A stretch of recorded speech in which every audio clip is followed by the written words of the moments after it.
I'm Tony Yazbek, and you are watching the Broadway.com show.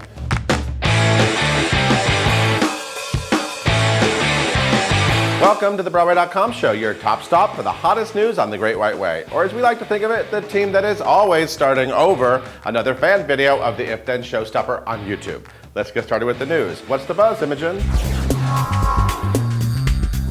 What comes next? Well, in Andrew Rannells' case, it will be raining over Broadway as King George in Hamilton. The Tony nominee is set to step in from October the 27th through November the 29th for current star Jonathan Groff, who is departing the production to work on the final instalment of Looking. Groff will return to the Richard Rodgers Theatre on December the 1st. Rannells will be the third actor to play the Monarch. Groff replaced Brian Darcy James during the off-Broadway run earlier this year. Talent just loves being in the room where it happens.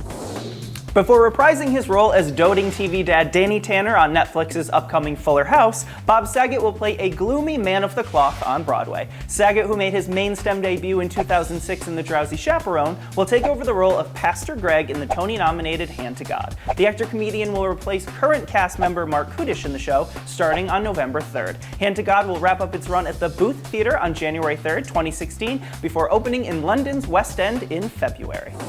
Something's coming, something good. West Side Story is returning to the New York stage with Pitch Perfect's Skylar Astin as Tony and Broadway favorite Bianca American as Anita. The Carnegie Hall production will also star 18-year-old newcomer Morgan Hernandez as Maria. The American classic by Leonard Bernstein, Arthur Lawrence, and Stephen Sondheim will feature a top-notch creative team led by director Amanda Dennert and musical director Marin Alsop, a protege of Bernstein's. West Side Story plays at the Knockdown Center of Restored Factory in Queens, March 4th through the 6th. Manhattan Theater Club has found a hit in Sam Shepard's Fool for Love, making a long-awaited Broadway debut with Sam Rockwell and Nina Arianda as the leading lovers. After critics raved for the sexy show, its limited run was extended a week to December 6th. On opening night, we asked Rockwell about working alongside his Tony-winning leading lady on this incredibly intense play. She's kind of a genius. I mean, she's really incredibly bright. So I think her sense of humor is what got me through this thing, because it's a very dark play. So without some levity, we wouldn't make it, Sarah Bareilles has baked up a new credit as a musical composer with the score for Waitress, which will bow on the Great White Way in the spring. Although Tony winner Jessie Mueller will be leading the production on the main stem, Bareilles recently said, "I certainly have dreams of being on a Broadway stage someday, whether it's in this show or something else." The 5-time Grammy nominee also revealed she has her eyes on a stage adaptation of The Princess Bride as her next project. Buttercup on Broadway? We're in. Our star of the week is at the top of her game. Lupita Nyong'o is an Academy Award winner, a beauty on the October cover of Vogue, and a Hollywood it girl with a role in the upcoming Star Wars movie. But her current project is far from glamorous or anywhere near a blockbuster franchise. The actress is making her New York stage debut in Eclipsed at the Public Theater. Set during the Second Liberian Civil War, Nyong'o shines with intensity as an impressionable young woman testing her strength in a brutal world.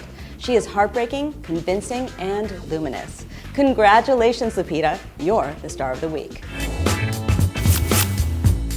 As a director and producer, Hal Prince has brought us some of the most memorable Broadway hits of all time, which are being celebrated in the new musical, Prince of Broadway. Just before the all-star cast hopped on a flight to Japan, where the show makes its Tokyo premiere on October 23rd, we asked them to pick their all-time favorite Hal Prince musical. Pop poll, go. I love Cabaret. I've always wanted to be the first Black Sally Bowles. Hello. I'm stuck between Sweeney Todd and maybe Cabaret. Candide. That's my gut. I'm gonna go with Sweeney. Sweeney Todd, because that was the first one I saw. I think you can't top Sweeney Todd. Sweeney Todd, that was my first intro to Sondheim and Hal. Company. You're gonna hate me for this question, but gut reaction. What's the best Hal Prince show ever?